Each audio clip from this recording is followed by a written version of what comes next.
Aujourd'hui, nous sommes au Salon namurois des outils pédagogiques qui est organisé tous les 2 ans.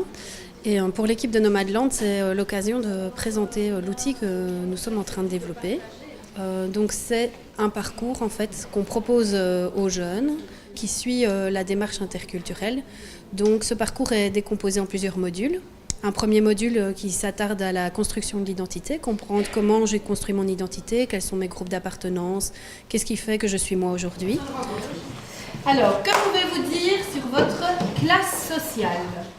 Un deuxième module qui s'intéresse à l'autre, à savoir qui il est, comment il s'est construit lui-même, qu'est-ce qui peut faire obstacle à notre relation, comment les stéréotypes, les préjugés peuvent empêcher que 2 personnes puissent se rencontrer. Un troisième module alors s'intéressera à tout ce qui bloque la relation et dans ce module on proposera alors aux participants de rencontrer d'autres participants, soit du quartier d'à côté, soit de la ville d'à côté ou alors même des réfugiés ou des immigrés. C'est trop cool. Ah, c'est trop bien.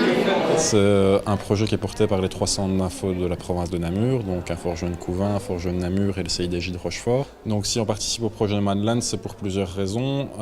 Premièrement, il y avait la volonté un peu de collaborer avec les autres centres d'info de la province de Namur, parce que voilà, ça crée un échange de pratiques. Qui est enrichissant pour les 3 centres, je pense, parce que voilà, même si on a les mêmes missions, on ne travaille pas sur les mêmes territoires, pas avec les mêmes publics et pas avec les mêmes méthodes de travail. Donc voilà, je pense que c'est enrichissant pour tout le monde au niveau méthodologie de travail.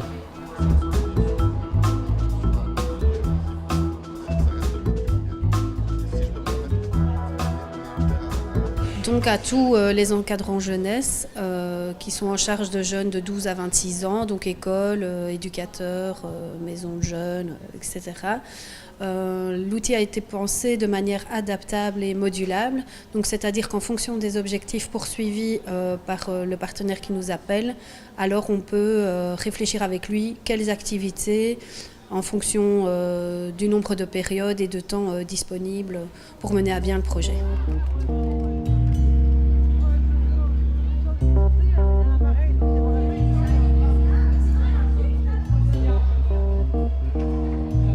Aujourd'hui, on est venu animer pour Bonjour Namur, Bonjour la vie.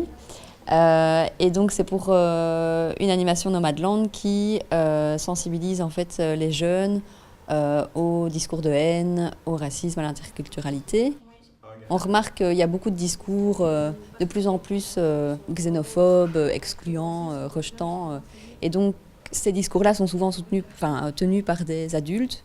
Et au final, le jeune, il n'a pas d'espace pour pouvoir s'exprimer par rapport à tout ça. Et donc, on s'est dit, en tant que centre d'information jeunesse, il était super important de donner la parole aux jeunes, en tout cas, pouvoir travailler avec lui ces thématiques-là. Donc l'idée, c'est un petit peu de faire réfléchir les jeunes voilà, sur qui ils sont, sur ce qui peut bloquer un petit peu la rencontre avec l'autre. Donc, on a fait un petit atelier d'écriture vraiment chouette, sur base de photos. Alors de façon assez ludique, c'est pas un cours, c'est pas dans une classe, il y a une certaine liberté d'expression aussi, c'est débridé. Ça permettait aussi l'introspection en fait. Donc Nomadland veut une introspection au début du processus pour pouvoir après ensuite aller vers l'autre et le comprendre et essayer de débusquer tout ce qui pourrait entraver à la bonne relation, quoi. Ça passe vraiment par un changement de mentalité au niveau des jeunes qui seront les adultes de demain et qui donc, voilà, seront un peu sont déjà et seront encore plus à l'avenir les moteurs de la société.